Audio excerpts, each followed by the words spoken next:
I am ready to feel. ഞാൻ ഈ അനുഭൂതി ചെയ്യാൻ തയ്യാറാണ്.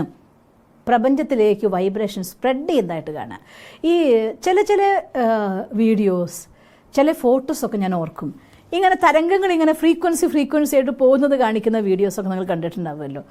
ശരിക്കും അതൊരു വിഷ്വൽ ചെയ്യാൻ നല്ലൊരു സാധനമാണ് കേട്ടോ. അപ്പോൾ എന്ത് ചെയ്യണം? നിങ്ങൾ ഈ കാര്യം പറയുമ്പോൾ I am ready to feel, ഞാനിത് അനുഭൂതി ചെയ്യാൻ തയ്യാറാണെന്ന് പറഞ്ഞ് ബാക്കി ഭാഗം എന്ത് ചേർക്കണം എന്നല്ലേ? നിങ്ങളുടേതായിട്ടുള്ള പോസ്റ്റ് എന്താണോ, നിങ്ങളുടെ പൊസിഷൻ എന്താണോ, അവസ്ഥ എന്താണോ, അതാണ് എഴുതേണ്ടത്.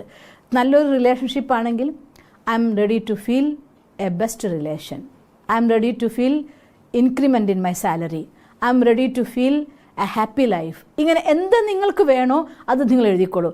I am ready to feel ഒരു happy relation, I am ready to feel a flow of money. എന്ത് വേണോ നിങ്ങൾ ആഡ് ചെയ്തോളൂ. രണ്ടാം ഭാഗം അത് നിങ്ങളുടെ പൂർണ്ണമായിട്ടുള്ള സ്വാതന്ത്ര്യമാണ്.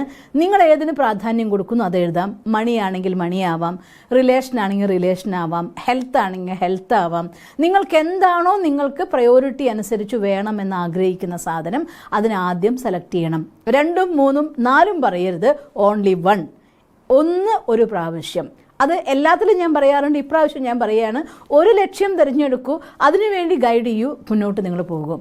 ജോലി പ്രശ്നം കൊണ്ടാണ് എനിക്ക് എങ്ങോട്ടാണ് പോകേണ്ടതെന്ന് അറിയില്ല എന്ന് തോന്നുന്നതെങ്കിൽ I am ready to feel a good job.